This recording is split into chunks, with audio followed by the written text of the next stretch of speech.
2024 के पहले 4 महीनों में हमारे देश में 7,40,000 साइबर क्राइम कंप्लेंट्स दर्ज हो चुकी हैं। Investment scam, sextortion, digital arrest और दूसरे फ्रॉड से करीबन 1,800 करोड़ रुपए लूटे जा चुके हैं सिर्फ जनवरी और अप्रैल के महीनों के बीच में। ये सिर्फ ऑफिशियल आंकड़ों की बात कर रहा हूं बाय द वे, जो national cyber crime reporting portal में दर्ज हुई है, जिसे मिनिस्ट्री ऑफ होम अफेयर्स चलाती है। असल में ये ऑनलाइन फ्रॉड की जो समस्या है, इसने एक भीषण रूप धारण कर लिया है और कल आपको या मुझे भी अपने चपेट में ले सकती है। Indian cyber crime coordination centre या I4C के अनुसार मई 2024 में हर दिन 7,000 साइबर क्राइम कंप्लेंट्स रजिस्टर हो रही है। हर दिन 7,000 कंप्लेंट्स। यह आंकड़ा 2021-2023 के तुलना में 113% ज्यादा है। इन सारे क्राइम्स में पैसा मेन मोटिव होता है। 85% केसेस में कहीं ना कहीं किसी न किसी रूप में ऑनलाइन फाइनेंशियल फ्रॉड हो रहा है। पिछले 5 सालों में फाइनेंशियल फ्रॉड्स करीबन 1000% बढ़ी हैं। 2023 में 1 लाख इन्वेस्टमेंट स्कैम्स रिपोर्ट किए गए। मार्केट में नया जो स्कैम आया है, डिजिटल अरेस्ट, उससे 120 करोड़ रुपए लूटे जा चुके हैं। ट्रेडिंग स्कैम का तो अलग ही जोन चल रहा है। अनुमान है 1,500 करोड़ रुपए का चूना लग चुका है लोगों का वहां। और एक बार ऑनलाइन स्कैम में आपका पैसा गया तो मिलना वापस बहुत ही मुश्किल होता है। 10% से भी कम केसेस में पुलिस आपकी मदद कर पाती है, आपका पैसा लौटा पाती है। शायद इसीलिए और शर्म के मारे बहुत सारा ऑनलाइन फाइनेंशियल फ्रॉड जो हो रहा है हमारे देश में, उसे रिपोर्ट भी नहीं किया जा रहा है। यह फ्रॉड्स अक्सर हमारी लापरवाही की वजह से भी होता है। जैसे कि व्हाट्सएप पर लिखा शब्द जो होता है, हम उसे भगवान का उपदेश मान लेते हैं कि व्हाट्सएप पर लिखा है, ठीक ही लिखा होगा। या रातों रात पैसा डबल करने की स्कीम में इन्वेस्ट करने के लालच में हम पैसा डाल लेते हैं। और बहुत बार आपकी गलती ना भी हो सकती है। क्यों? जैसे फ्रॉडस्टर्स आपका इंफॉर्मेशन, बायोमेट्रिक डेटा चुरा कर आधार इनेबल्ड पेमेंट सिस्टम या AEPS से पैसा निकाल सकते हैं और आपको खबर तक ना होगी।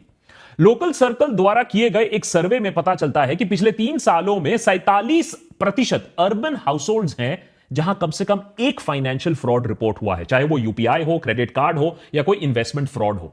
23,000 लोगों का ये जो सर्वे है, इसमें यह पाया गया कि क्रेडिट कार्ड पर अक्सर अनऑथराइज्ड चार्ज किया जाता है या फिर UPI में QR कोड से पेमेंट मिलने के वजह से पेमेंट हाथ से निकल जाता है। हर दिन क्रिमिनल्स नया नया टेक्निक निकालते हैं हमें लूटने के लिए।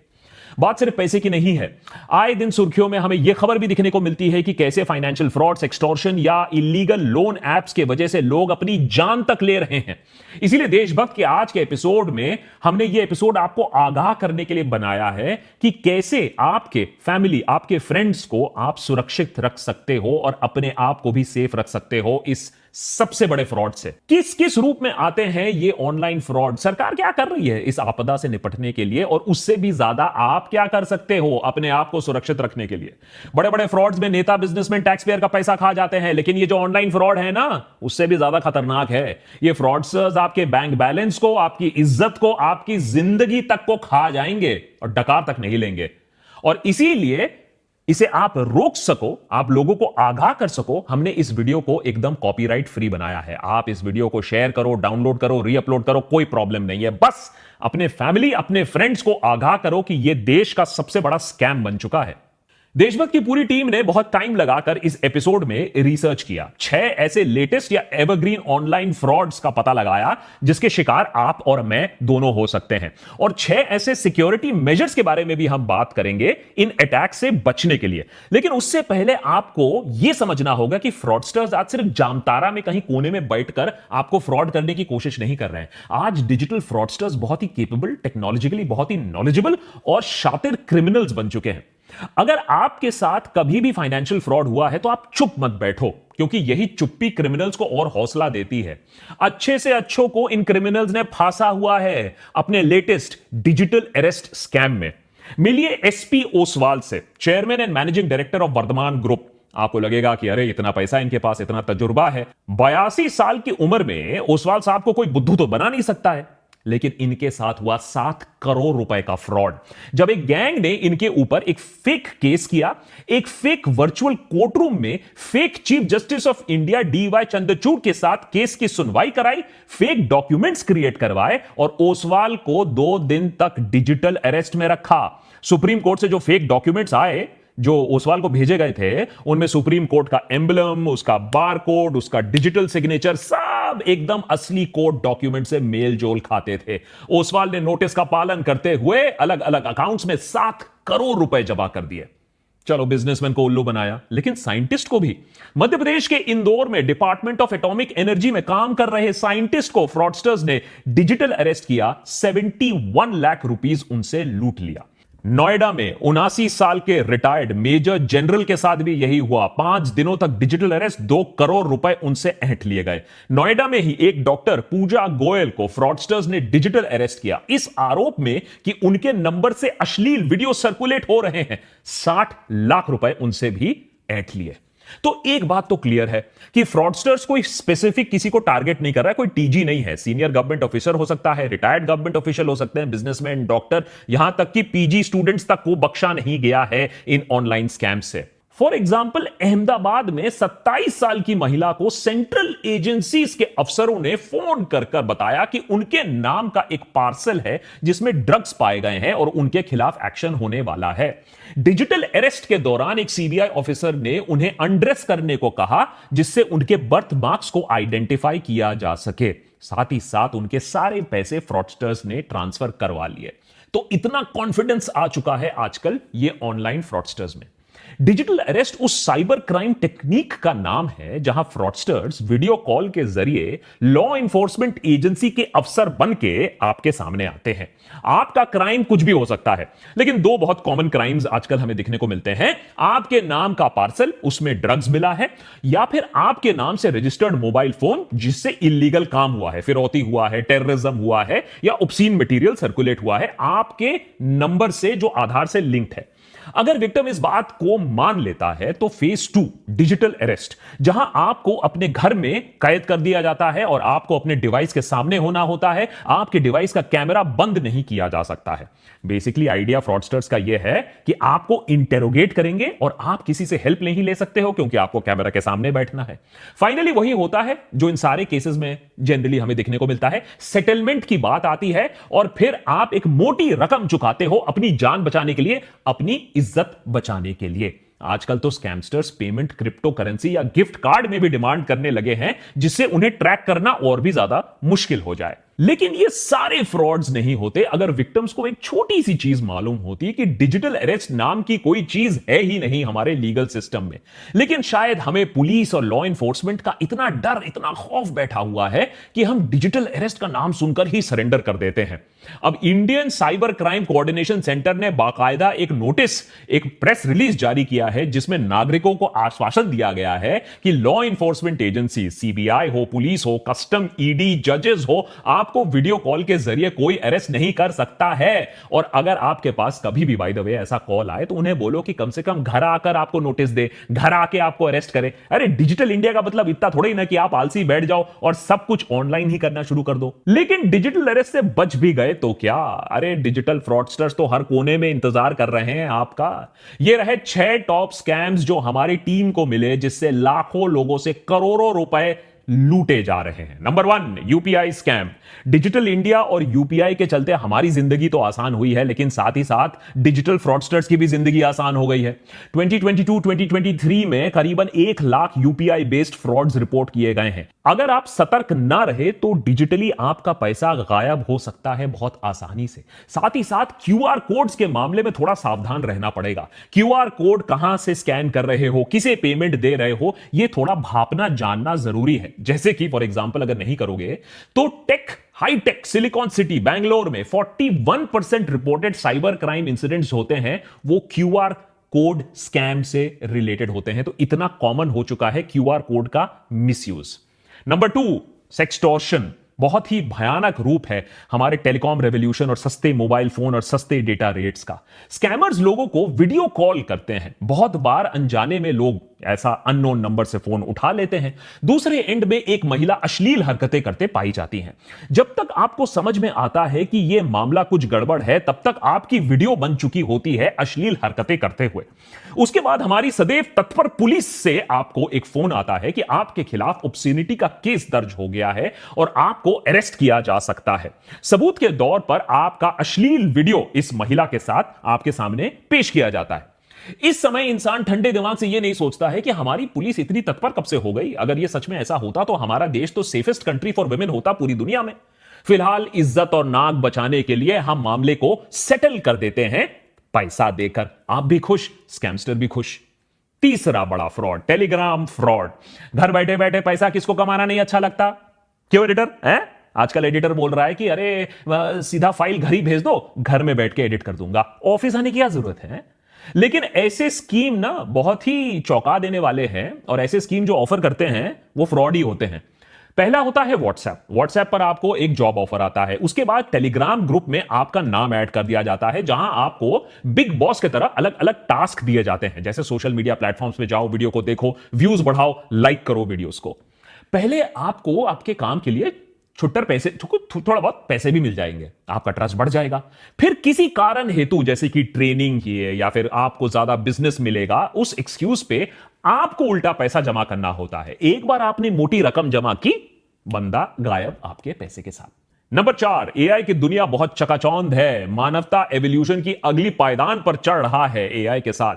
क्रिमिनल्स ने बोला हम क्यों पीछे हट जाएं, तो उन्होंने भी एआई की मदद से लोगों को अब गधा बनाना और उनसे पैसा निकालना सीख लिया है। किसी के बेटे का एक्सीडेंट हो गया है, वो हॉस्पिटल से कॉल कर रहा है, पैसे की गुहार लगा रहा है, कैसे मना करोगे आप? किसी की बेटी को पुलिस ने होटल के रूम से नग्न अवस्था में अरेस्ट कर लिया है, और अगर आपको बचाना है अपनी बेटी को तो सेटलमेंट के पैसे निकालो अभी के अभी। आपको उसकी आवाज तक सुनाई दे रही है फोन पर, पीछे मदद मांग रही है वो। अगर वो घर पर बैठकर टीवी ना देख रही होती तो आप बात मान भी लेते, आप पैसे दे भी देते। कुछ लोग बच गए, लेकिन लाखों पेरेंट्स ने, लाखों रिश्तेदारों ने पैसा ऐसे निकाला है। और जो आवाज उन्होंने सुनी होती है, जिस पर विश्वास करके वो पैसे निकालते हैं, वो असली, ऑलमोस्ट असली ही आवाज होती है। सॉफ्टवेयर की मदद से, एआई की मदद से आप आज के डेट में किसी की आवाज को कॉपी कर सकते हो और फिर उस आर्टिफिशियल आवाज से कुछ भी बुलवा सकते हो। मिशन इंपॉसिबल में टॉम क्रूज ये सालों से करते आए हैं, लेकिन अब क्रिमिनल्स रियल लाइफ में ये कर रहे हैं एआई की मदद से, और आपको लूट रहे हैं। Number 5, link based cheating. देखिए, हर स्कैम को एआई की जरूरत नहीं है, कटिंग एज टेक्नोलॉजी की जरूरत नहीं है। कभी कभी हमारी जो कमजोरी होती है, फ्रॉडस्टर्स के लिए सबसे बड़ा वरदान वही होता है, ह्यूमन वीकनेस। जैसे हमारा लालच। सबको चाहिए एक फ्री में प्राइज, और व्हाट्सएप पर जो कुछ आता है वो तो 100% ट्रू होता है। तो व्हाट्सएप पर आ गया एक लिंक, आपने उस लिंक को क्लिक कर लिया और लिंक में मिला आपको एक शानदार प्राइज। फ्री। बस फ्री सुनकर आपकी तो लार टपक गई। अब ये फ्री प्राइस के लिए आपको थोड़े डिटेल्स भरने, आपका एड्रेस भरना है, आपका आईडी प्रूफ भरना है, और कभी कभी प्राइस इतना बड़ा हो सकता है कि उसके लिए आपको अपना सारा बैंक डिटेल भरना हो, थोड़ा टैक्स का पैसा देना हो, शिपिंग का फी भी भरना हो। ये सारा पैसा आपने दिया, प्राइस आपको कभी मिला नहीं, और पैसा जो था वो भी निकल गया। और अगर ज्यादा अनलकी हुए तो बैंक का पासवर्ड भी दे दिया तो बैंक अकाउंट भी खाली। Number 6, OTP scam.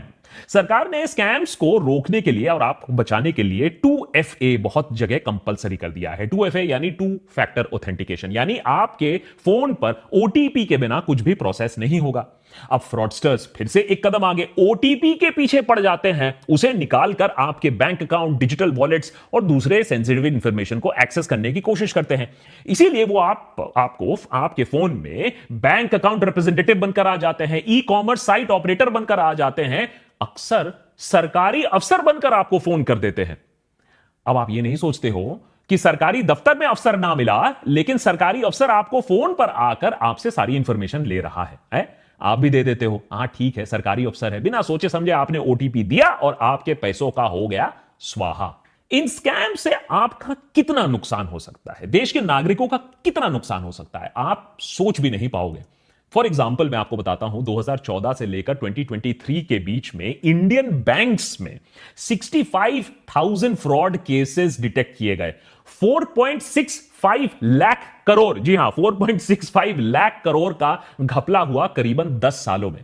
आज बैंकिंग रेगुलेशंस और सॉलिड हो रही हैं तो ये स्कैम्स थोड़े कम हो रहे हैं, लेकिन उधर डिजिटल फ्रॉड्स और भी ज्यादा बड़े हो रहे हैं। तो सोचिए 5 लाख करोड़ तक हम बात कर रहे हैं, पोटेंशियल है ऐसे स्कैम्स का।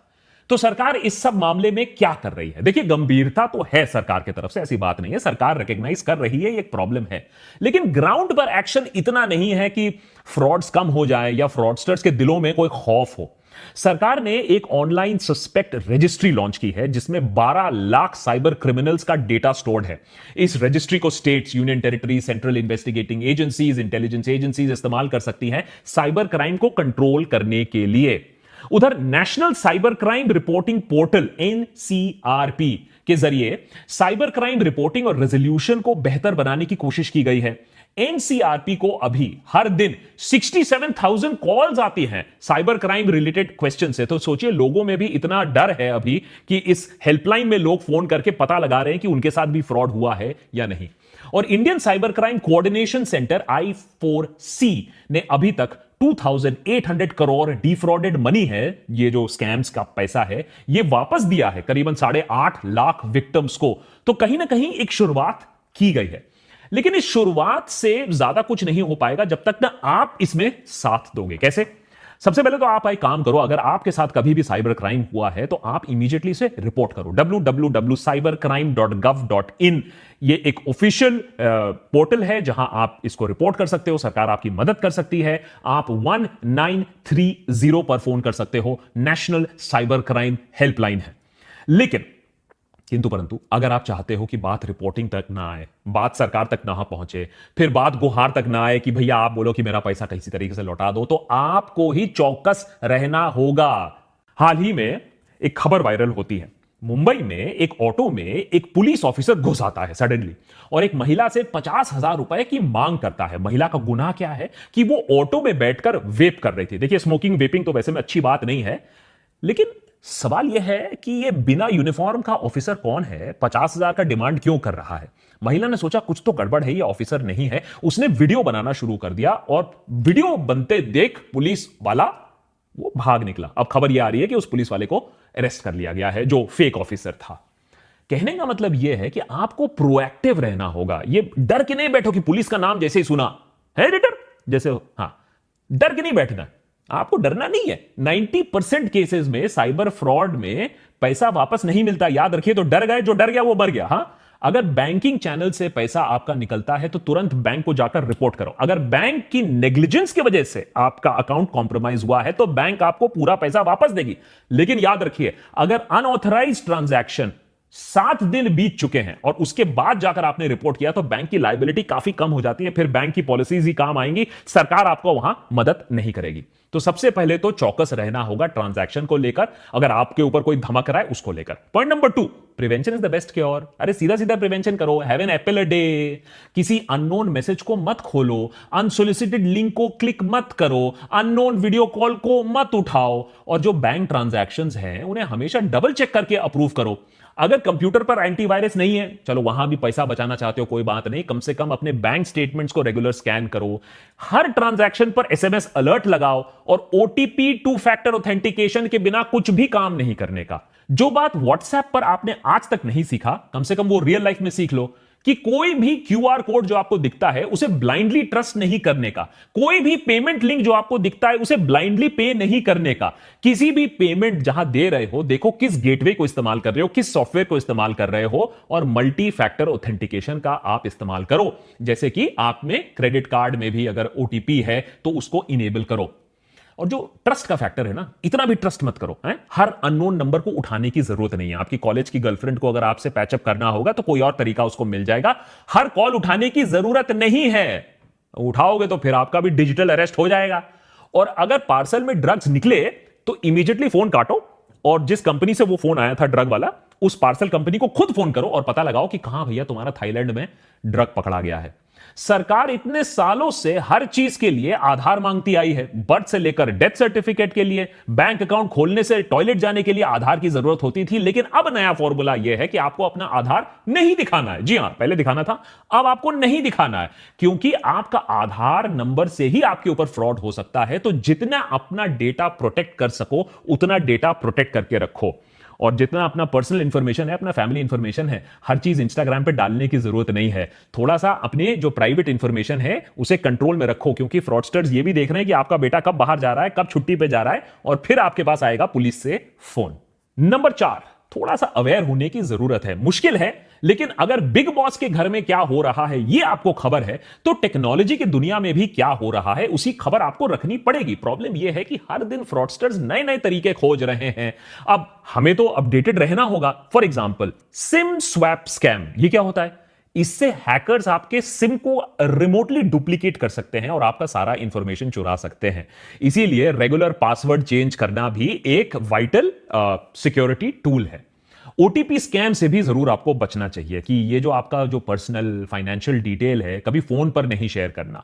कोई अगर आपको कॉल कर रहा है, मैसेज कर रहा है, अपने बैंक का ऑफिशियल बोल रहा है, सरकारी ऑफिशियल बोल रहा है, तो ऑफिशियल चैनल के थ्रू जाओ, ऑफिशियल वेबसाइट के थ्रू जाओ। फोन पर जो बोल रहा है उसे मत बिलीव करो और कभी भी अपना ओटीपी किसी को मत दो।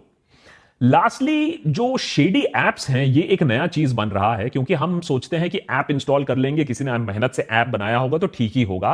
लेकिन ऐसे ऐप्स इंस्टॉल मत करिए, ओनली ऑफिशियल ऐप्स इंस्टॉल करिए। ऐप स्टोर, प्ले स्टोर में जिसकी अच्छी रेटिंग हो, कोई अननोन ऐप को मत इंस्टॉल करिए, क्योंकि एक बार आपने ऐप इंस्टॉल कर लिया अपने फोन पर तो वो बहुत सारी परमिशंस ले लेता है, कैमरा से लेकर, माइक से लेकर, आपके दूसरे पासवर्ड से लेकर।